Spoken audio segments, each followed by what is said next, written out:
Hey there, friends. Welcome to Montessori 101, a live show from Child of the Redwoods, all about the magic of Montessori. We believe that every child deserves a Montessori education. I'm Aubrey Hargis. And I'm David Hargis. So whether you're watching us live, hello, Janelle, I see you in there. Or maybe you're watching the replay, or maybe you're listening to this as a podcast. Doesn't matter. We're just happy you are with us. And if you'd like to know more about our work, you can visit our website, childoftheredwoods.com. Yes. All right. Well, today we are taking a little break from our awesome lesson series. A brief break. We're going to do something fun and seasonal. We decided to have a spooky episode. So we're going to be talking all about Halloween, which we ourselves celebrate with our children. Yep. It's a cultural tradition that many, at least in the United States, celebrate. That's right. Not all religions or all people. Totally. So we're going to be speaking specifically from our experiences as parents. Yeah, and I think even if you don't celebrate Halloween, at least if you live in the United States, it's so ubiquitous. You're going to come across displays, Halloween displays. Yes. So I think that what we're wanting to talk about kind of specifically are how to handle spooky displays, how to prep kids for that Halloween experience in a way that can kind of make them feel a little less afraid of the creepy crawly. So whether you celebrate Halloween or you are just a witness to it, to the mischief, we hope that there's some good advice in here for you. Yeah. I like to think that Montessori tips really that apply to any holiday, not just Halloween specifically. Yeah. So, we'll give our examples of navigating the Halloween kind of decorations and everything and the events. But really, anytime that there is a big cultural celebration or a holiday, little children are going to act different than they normally do. And their little nervous systems are going to be firing in all different ways. That's right. So we'll kind of get into that. But first, I want to remind our viewers that if you are considering doing some Halloween activities or leaning more into the season, I just got my little thing caught on the spiral. Hold on. Oh, one moment, please. I wound myself in here. Well, there we go. So Bone is actually still on sale in our shop. I'll give you a little bit of a preview. It is a fully scripted 100-page PDF of digital download activities that you could do with your child today, tomorrow, the next day, and all of November if you want. Because it's not about Halloween, it's about Bone. But Bone is a great connection to the season. Yeah, so the title of the theme is Bone, and a little bit about what's inside here. We've got all kinds of really wonderful activities. So when we design a theme, we start with just the general topic of bone, and I think what both of us knew when this theme was being designed, we knew that it was going to include skeletons. And it was definitely going to have parts of a skeleton printable set. And there are a lot of bone names. This is a great way. 26, I think. 26 bones that are in this particular 3-part card series. That's all right. This is a work that I made up in the classroom a long time ago, based on a lot of other resources, and had to do with the use of a photocopy machine and my hand, so it's really, really convenient to have a set of 3-part cards. These are legit. They're gorgeous for any classroom or home setting.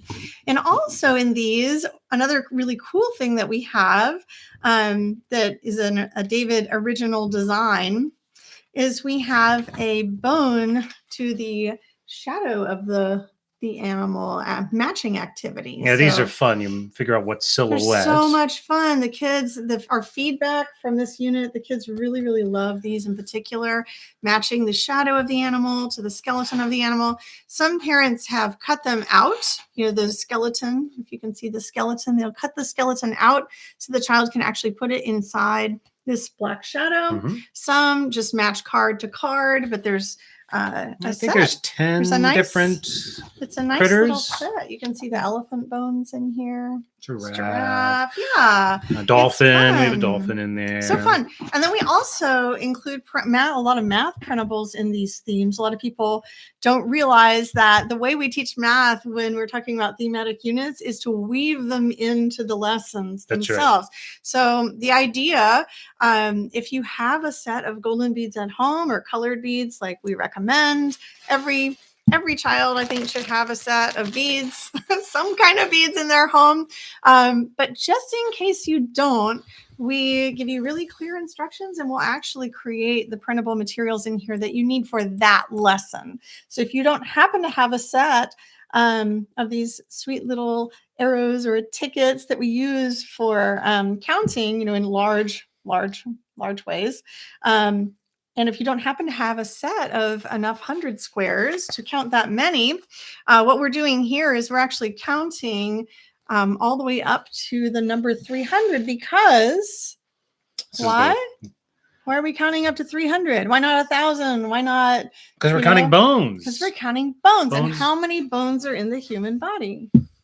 About 300 when you're almost 300. When you're That's a right. baby. There are more. I forget the exact numbers. When like you're 250 a little newborn, and then 220 when you get older or something like that. I think it's around 300 when you're and then they fuse born. Together. Maybe 310. It's amazing. Anatomy is amazing.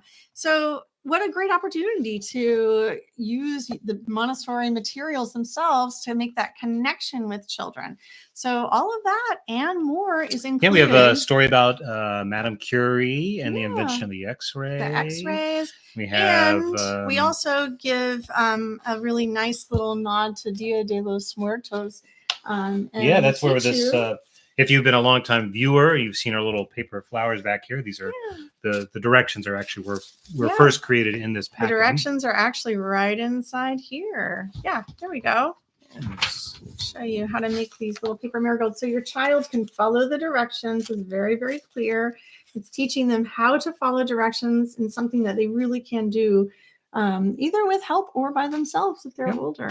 And this goes well with the awesome lesson on using scissors that we talked about, because there is a part where they cut and some of the others were the core skills. Yeah, so if you are if you're wanting to invest in bone, today is a great day to do that. It's the last day it's on sale. It is half off. 50% off, $14.50 currently. All right. So love that. I love this unit. That's why I want to get it into as many hands as possible. Well, it's also a good, of course, it's great anytime, right? We love the bone. Yeah. The bone unit was a big success with the community, and it is on sale. But it's also a good example, I think, of when we think about holidays and Halloween. We tend to think of the commercial aspects and candy, but there are all broader, as like we saw with the Dia de los Muertos, or the food recipe, or even just studying bones anatomically. There's often a really interesting cultural or scientific connection that you can capture the moment of. So if the child is really interested in seeing the spooky, scary skeletons, then you can actually have a chance to talk about what real bones are. Yeah. All right. So love it. Go to our shop at childoftheredwoodsmembers.com to see those thematic units. And now we're going to talk about Halloween and what we've kind of seen. So to introduce that, let's talk about what kind of Halloween-y or spooky events are going on that children might be involved in recently. Yeah. So, of course, it'll vary. A few things that came to mind for me were autumn festivals. Mm-hmm. So here in the Bay, we live in the San Francisco Bay, and the pumpkin capital of maybe the world, if not the US, is a little town called Half Moon Bay, which is just south of the city. And they have a huge pumpkin festival every year. We have like the world's largest pumpkin or whatever. And pumpkin patches and mazes and corn mazes and hay mazes and all sorts of fun things that are about Halloween in a way, but they're also just more broadly about autumn. Mm-hmm. And the changing of the leaves and pumpkins and gourds and corn and harvest and things like that. So that might be one way that a child is sort of experiencing, or a family might be experiencing, this time of the year. Mm-hmm. Yep. A lot of that going on right now. Another one that I was thinking about, of course, so would be trick or treating, Of course. which is, I think it varies. I'm not sure. When I was a kid, I grew up in a really small town in Texas. And so everybody decorated and everybody went trick or treating. It was just a real community thing, which I think is an important part to remember about Halloween. We'll talk a little bit more about this in general, and it's not just about Halloween, it's about all of our cultural traditions, how they're important for bringing community together. Right. And that when we participate in those things as a family, we're sort of helping our child get to know their neighbors and get to know the people around them and to feel a sense of community and connection, and, Right. and vice versa. So trick-or-treating has that sort of component to it. Now, we don't do a lot of trick-or-treating in our neighborhood here in the city. Our part of the city does not. But they recently started an event, and I think this has become more and more common over the last several years, where they'll designate an area and they'll have like a block party, essentially, where people will do trick-or-treating. And we had that on Sunday. It's called the Great Haunt Way here, because they take over about a mile and a long section of a road that runs along the beach called the Great Highway. And volunteers, and we volunteered this year, will have booths along and hand out candy and see all the fun little costumes and so forth. And that's a great kind of way that you might be involved in, that you might see in your neighborhood. You might see a block party, or you might have some kind of thing going on. It was especially fun for us because our kids are older, and it got us into the neighborhood community because we don't get a lot of trick-or-treaters at our house. That's right. It was a place where we could go to participate, to offer ourselves of service to the children from any neighborhood in San Francisco who might want to come or beyond. That's right. And so it was just fun. And the same goes for Halloween, so that would be at the community level. But I know Halloween activities at community centers, churches, sometimes schools still will do Halloween events. And those can be fun, and as a way for that your child might be interacting with the season. And then, of course, if you go shopping, and I think most of us will have this experience, you're going to be inundated with candy aisles and costumes and spooky decorations and all the things that, mommy, can I have that thing? Mm-hmm. So balloons, whatever, it's all over the place. So it's just kind of everywhere. Like I said, we're kind of inundated with Halloween. It's a big holiday. It's a very commercial holiday here in the United States for sure. Mm-hmm. It wasn't always, but it is now, and for many decades now it has been. So it can't really escape it. So again, if you celebrate like we do, you're probably like, yes, we get it, and let's have some fun with it. If you don't celebrate it, you might be like, oh, I hate all this, or this, I don't, whatever, I don't want to see it, but you kind of can't avoid it. Yeah. And that leads us to a problem. Whether you celebrate or not, your children are going to more than likely have some interaction with Halloween, and that might mean spooky things. Right. And spooky things generally mean issues with kids. Yeah. So the problem with Halloween or any other cultural celebration that is really big and kind of overwhelms your culture is that you might notice some weird behaviors in your child. That's right. They might be angry one time, just like spontaneously angry. They might get upset more often. You might see more tantrums this time of year than other times during the year. They might, like our youngest right now, might even, and it lasts, just so you guys know, might get excessively hyper during, just for days and days leading up to Halloween itself. The hyperactivity might increase and increase and increase and increase. I don't know, some of you are watching live. You can tell us in the comments if you are experiencing fever that. Anywhere out there. Yeah. So children Halloween or any holiday tends to be a really overstimulating time. It does. And for Halloween in particular, I know that there could be lots of decorations in your neighborhood or out in Target or any stores you're in. Right. The environments your child is exposed to during this time of the year tend to be more crowded, and like there's more people involved, maybe that you don't necessarily normally talk to. There could be loud noises from animatronics, just there are things jumping out at them when they don't expect it. And that's all part of the fun of Halloween too. But if you look at it from the perspective of a little child, it could be quite startling. Because as an adult or even as an older child, you might think it's fun to be scared. Right. but a little child may not. You might not think it's fun to In be fact, even scared. some adults don't think it's very fun to Yeah, be some of scared. us don't really like being scared. That's right. Yeah, I might. Yeah, I think I'm one of those people. Yeah, for sure. Actually, yeah. So Halloween music, we hear it played a lot. The bubbly, gurgly, and there's some of it is really really fun, especially the stuff from the 1950s, or the Monster Mash, and like I love that kind of stuff. But also there's some Halloween music that's particularly creepy sounding and makes our skin crawl or feel uncomfortable. Yeah. And so those spooky sounds might genuinely be frightening to kids. Also the candy, we can't. Well, you can't ignore the candy. That, right? Especially now, there's been a number of panics over the year about like hiding things in candy. And so there's a real, I don't think people give out homemade treats at all or almost at all anymore for those reasons. And so what do you tend to get? You tend to get bags or pieces of like standard candy, right? Snickers bar, a lot of corn syrup. So you're not going to get an apple or an orange. It's not as likely. I mean, sometimes you get like bags of pretzels that look like pumpkins. I've seen those, but it's a lot of candy, and it's sort of like we lean into that for sure.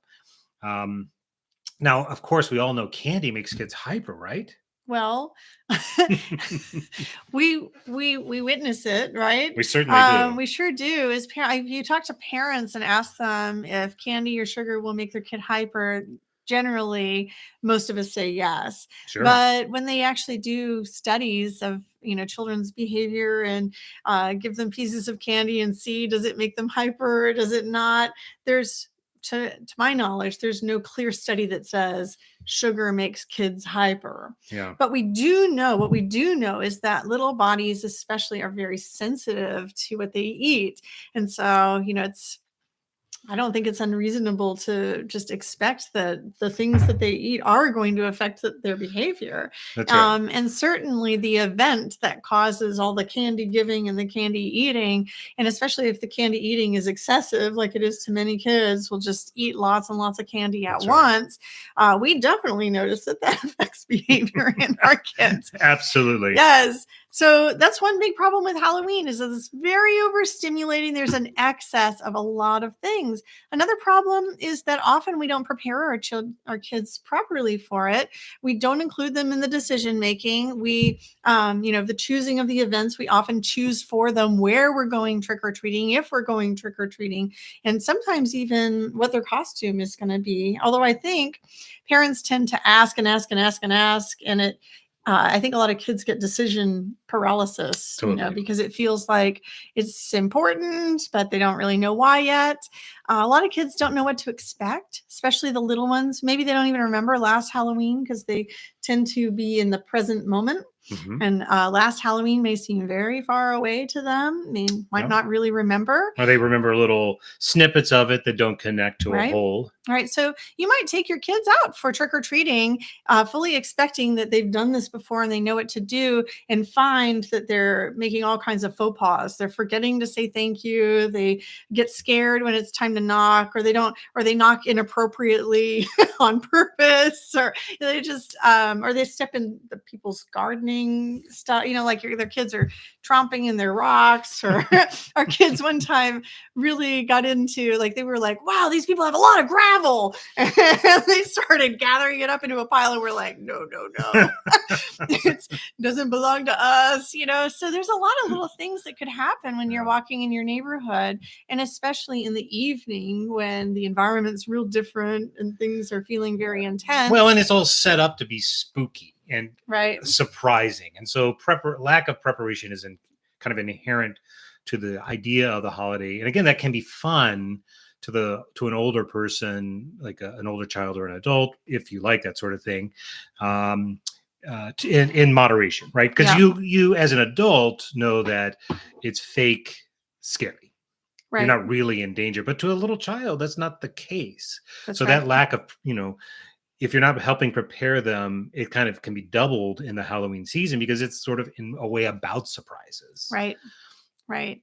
I see a comment from Janelle who says, I have a 10-year-old grandson and his public elementary school goes all out with Halloween.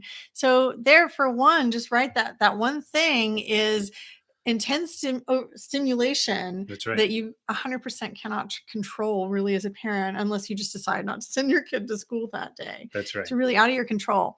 And then she says, my town has a parade. How sweet. She says the fire station gives out 50-cent pieces. Ooh, fun. And the newspaper gives out awards. The newspaper gives out awards. Well, I think it's beautiful. I have a preschool story time too. So they're hearing stories about Halloween and spooky tales. So there's a lot going on. The other thing that came up to mind on the preparation front is that often we will send our kids out. They will come back with a gigantic bag of candy that really strikes fear in us because maybe we don't. Whatever the nutritionists say, what we know for sure is we do not want you to eat 5 pounds of Tootsie Rolls. Right. I think on that we can all agree, right? Yeah. So then as parents, we're kind of taken aback, okay, whoa, we really got to have a plan for this thing. If we let our kid eat it, they're going to make themselves sick. They're going to throw up. It's going to be a disaster. Their behavior is going to be terrible, as we have experienced in real life. Or there's going to be tantrums because, maybe we can trade it out. We're going to do the switch witch and try and ply them. I'll give you this toy if you give me all your candy. That's right. It's a problem. And it's a bigger problem if you don't decide ahead of time what's going to happen and tell your child. I mean, in a way, the truth is you're not going to prevent the tantrum, necessarily, but you are, if in my experience, the child, whenever we've said you can't keep all your candy. Now we do that before they go, they'll fight us on it. I want all my candy. Why can't I have all my candy? It's just, there's a sense of I don't know. It's their kids. What are you going to do? But by coming to them ahead of time, you are bringing them into the conversation, and it helps so much more when they get home and they have their pile of loot. And you're saying, remember, this is the rule. You get to keep whatever it was. You get to keep 10 pieces, and then you're giving us the rest, or something like that. Whatever your family's rule is. So my point was that don't expect. I think sometimes people think well, if you prepare them, then they won't have a problem with it. That's not the case. You're just you're doing it in a proper way. Being upset about something that feels unfair is a human emotion, but that's no reason not to go ahead and then bring them in early. Yep, agreed. Okay, so the last thing that is a problem with Halloween that was on my list was lots of spooky things out there, and children of different ages react to spooky things differently. So they might actually be too young to even think anything is scary. I know a lot of 1-year-olds and 2-year-olds will just come right up to a very gory thing and just wow, how interesting. Yeah, they have no sense that not it's scary. Yeah. Even if it's evil, spooky clown with blood and gore, they're just wow, interesting. Yeah. And so certain children of a certain developmental age, and usually we see it around 3 to 6 is a really crucial period for it. Just that preschool age, where they have this awareness of, actually, this thing is very foreign looking and very scary looking. And how scared should I be by it? And then they ask themselves the question, is this thing real or not? Well, if it's a person with a costume, the person is real, so does it mean that the whole person in the costume is real? That's right. And sometimes, do they have a spooky sweater? Well, they are not defined by their spooky sweater. Sometimes as adults, we don't necessarily know if our children know when something is real or not. And if the rule is if they're asking, that means they actually just don't know. And so usually we see this around age 4, kind of the fear age really blossoms around 4 and 5 years old. And your child may or may not fit into that developmental every child is unique. Every child is unique. But if your child seems to really have a pretty good understanding of real versus not real, but then they look at something during Halloween or another cultural celebration where there's something imaginary, and they ask you, is it real? Or if they even say, I think it's not real, that means they're still trying to work it out in their heads. And again, it's tricky because just like with the preparation piece, Halloween, like a lot of other, I'm thinking of things, Christmas specifically, but it's meant to be like, oh, it's a ghost, and we're leaning into the imagination. We know it's not really a zombie; it's a person dressed up like a zombie, or it's a decoration. But because it's fun, we was like, oh no, zombie. But to the child, it gets confusing, right? Because they don't have that sense of irony or that sense of, well, it's just what we said, real versus not real. What does that mean? It's a concept that child has to learn. And it can be really confusing to go through these periods. That's right. Yeah. So a Montessori lessons and a Montessori mindset can really, really help you navigate all of these issues that come up with this celebration time of year. Do you want to give some tips for overstimulation? Well, sure. Yeah. So it's I think where I would start is a general guideline that less is almost always more when it comes to life experiences, or really almost anything in life. So we live in a very, very hyper constructed age. We can take plastic and we can make it into basically any kind of shape, and we can do it for fractions of a penny and have like gobs and gobs of it, so you can create any kind of scene, any kind of mask, any kind of animatronic. We can recreate movie scenes in real life. This can be like in a scary setting in a haunted house, or it could be something much less holiday oriented. I'm thinking about Cars Land. You go to Disneyland and you go to the Cars Land environment. It's amazing. It looks just like you walked into the movie, even as an adult. And so we can do incredible things with our current modern technology, and relatively inexpensively compared to the past. And so there's a temptation to really go all out because it seems fun, and it can be fun. I love a lot of those things. The fact is, though, that kids and honestly adults, we really do not need them.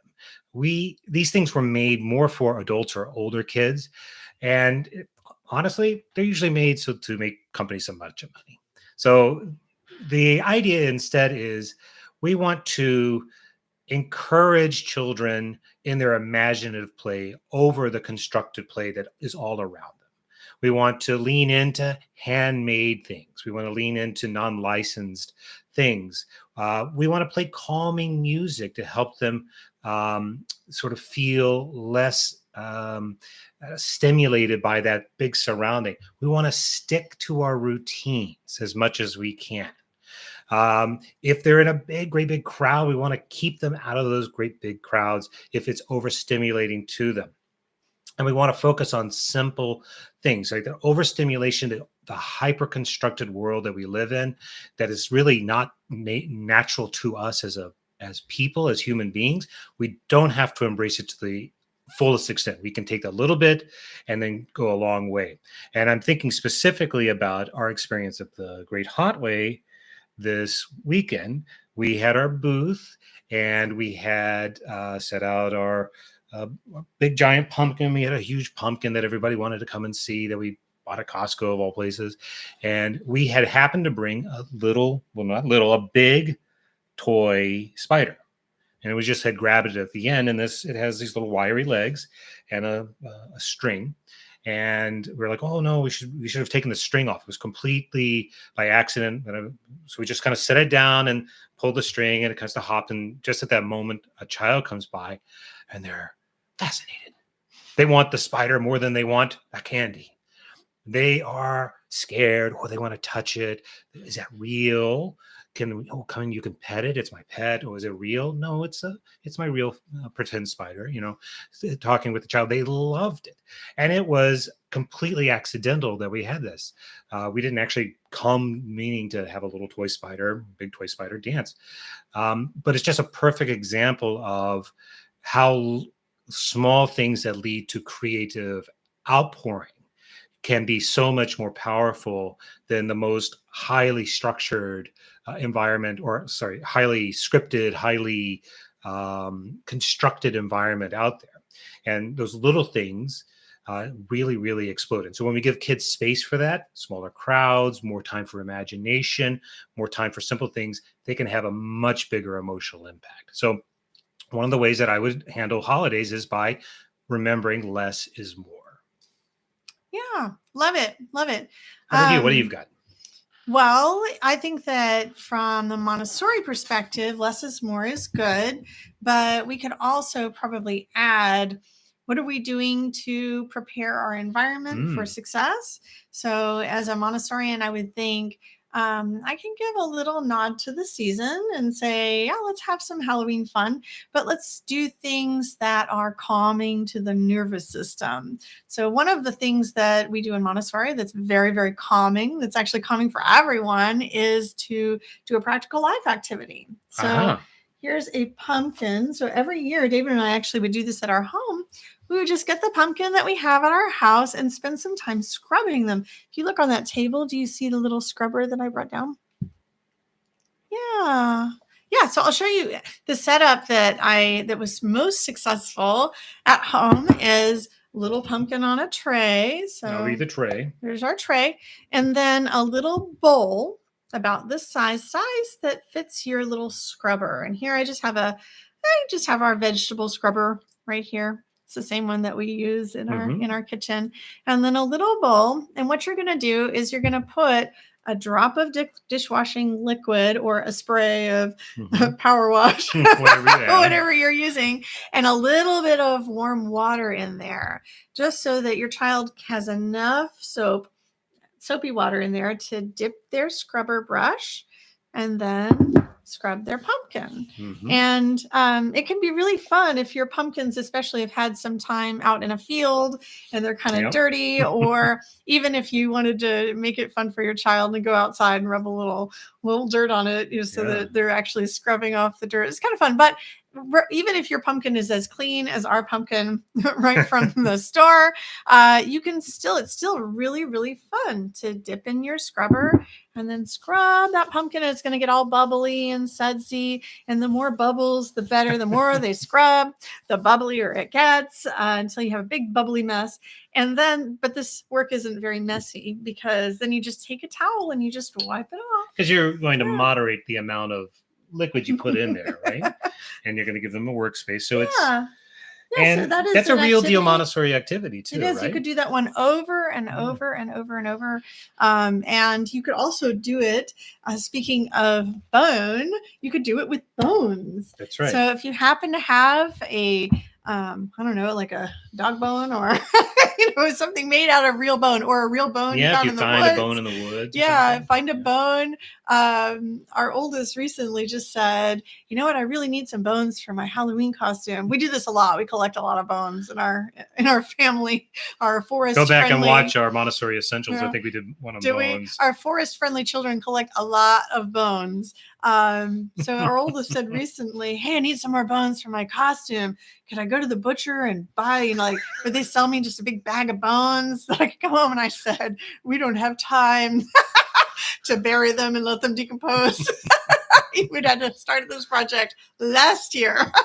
But I like that he was thinking of real bones versus plastic ones, right? Same. So it's not that hard to prepare bones to be safe. You can bury them outside for a year, or you can scrub them in, ways you can vinegar, and you can make them safe. But an old bone that has been bleached in the sun and long dried and is, a little bit muddy that you find in the forest can be cleaned pretty easily, and then they can scrub it with their soap. And that's just really, really fun to do. That's right. So something like that, the pumpkin scrubbing, I highly recommend that you just do today. Yeah. Just do it. You might have a pumpkin. Yeah. And if you have a great big pumpkin, put a towel on the floor and you could scrub that thing. It's something that there's never been a child of any age of ours that hasn't enjoyed that. And it's a preschool activity, but, our older children love it too. So those sorts of activities are calming to the nervous system as opposed to overstimulating. Exactly. Yeah. And it goes to that idea of less is more. I mean, who would think scrubbing a pumpkin would be captivating? But it is. There were thousands of people at the Great Hauntway, and invariably people would come and they wanted to see the big pumpkin and they wanted to see the little spider on a string more than the candy. In fact, when we ran out of candy, they still kept coming over to see, because less can be more. It's when you start to spark that imagination, it really kind of, it gets that intrinsic motivation of joy coming through. And we can take those opportunities with holidays and make that come through as well. Yeah. In terms of preparing your child for success, make sure that you think about offering your child very simple choices. Once you've narrowed some stuff down, do you want to be this or that? Would you like your trick or treat bag to be this plastic pumpkin or this paper bag, or, whatever you choose? Right. 2 choices is enough. I also recommend that if you are going trick-or-treating tonight, that you practice it beforehand. Yes. So you could just do this really easily in your child's bedroom. Go pretend like knock on the door, knock, knock, knock, knock, knock. And then someone will open the door, and then like do the whole thing. Trick or treat. Oh, hi. I mean, like play both parts so that your child knows exactly what to expect when they go up. Because often children will go up and then they'll freeze. And then they'll, and especially we heard over and over at the Hauntway. What do you say? What do you say? Say thank you, say thank you, say thank you. And we did it too when we were parents, but I'll tell you, you're much more likely for your child to do it if you have practiced it a lot before you actually go do the trick-or-treating thing. Yeah. Also, something else that really trips us parents up, is when our kid takes their one piece of candy like they're supposed to, puts it in their bag, and then the person says, have more, have more. You can have more. And maybe it's because they don't get a lot of trick-or-treaters at their house, and they're like, I gotta get rid of this candy. I don't want to eat it. And then they really encourage your child, no, really, have as much as you possibly want. And so there have been times when our child is like grabbed big handfuls, and we're like, we don't want that much candy coming home. So you might prepare your child for that possibility. Like if they offer you to have more, say thank you, and then pick one more, and then just say, oh, that's enough for me. This also goes with your earlier guideline about prepping the child before the candy gathering on what's going to happen to that candy. Yes. So whether they grab handfuls or not, if they know they get to eat 5 pieces or something like that, then the fun of collecting it can be had, and then the fun of parsing through and deciding which pieces you want can be had, and whether they take more or not doesn't actually mean that they're going to get more, because you've already have the rule that says you get 5 pieces of candy at the end of the night, or whatever your family's rule is. That's right. That's right. And some Montessori tips for helping children with fear. Well, the big one I would say is to always acknowledge that fear is natural. We adults, some of us like to be scared for fun. I'm not really into it. I was never really into horror and scary things. I have like what do you say, like that? An overactive nervous system. Or is active? There you go. That's right. Like, oh god, my startle reflexes can be high. So I'm not super into that, but I know some people really, really love it. But even those people tend to, they love it because they love being afraid. Being afraid is rational and normal. And so I think it's important for one thing, to acknowledge that. I think the other thing that I would really underline is to always be truthful with your child. If they are having fun with the game of like, oh, look at that scary zombie, or that scary spider, he's a great big spider, and they're really seeming to enjoy it, then that's fine. They're part of the game. They're able to distinguish it.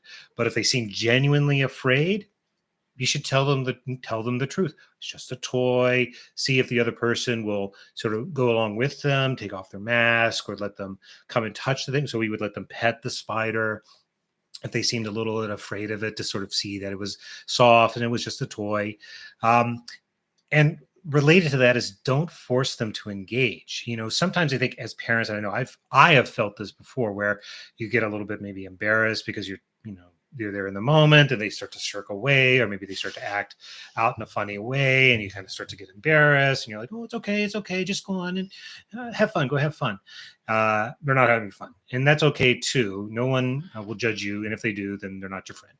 just, think about what your child's needing, tune into that. And if they're not really into it, and if the truth of it is not sort of diminishing the fear, then move on.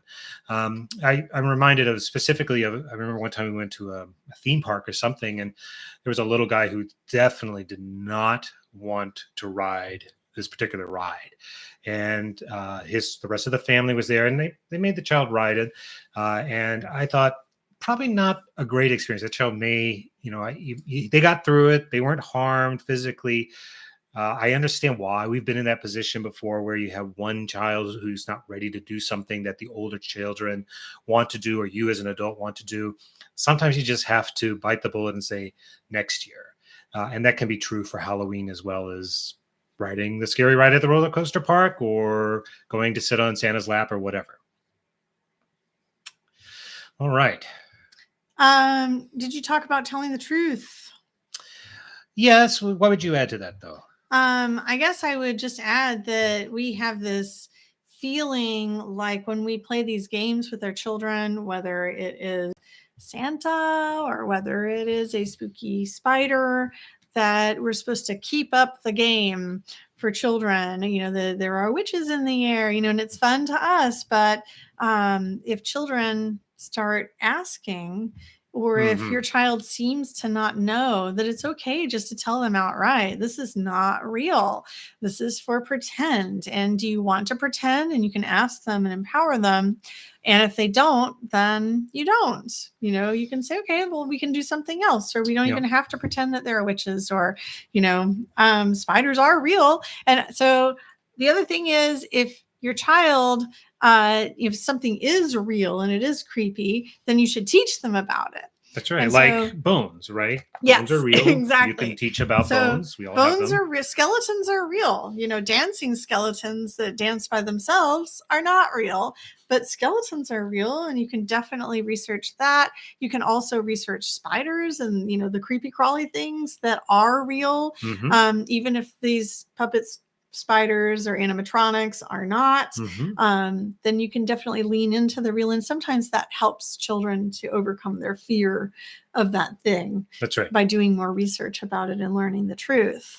Absolutely right. Yeah. But whatever they are, I think that the point of not forcing them into it, if you give them the truth and they're still not ready for it, then it's okay. There's always next year. Halloween comes back. That's right. All right. Well, that is where we're going to end for today, friends. Go have fun. Enjoy your Halloween if that's your celebration today for you. We are going to be back next week with another awesome lesson. That's right. A regular awesome lesson. And this one's going to be drawn from, it's one of my favorites. We actually just recently did a whole theme about this. It's magnetic versus non-magnetic. Yes. So it's so a fun. good one. A It's fun a one for physical November. science. Yeah. All right. All right. Take care, everyone. Bye. Bye-bye.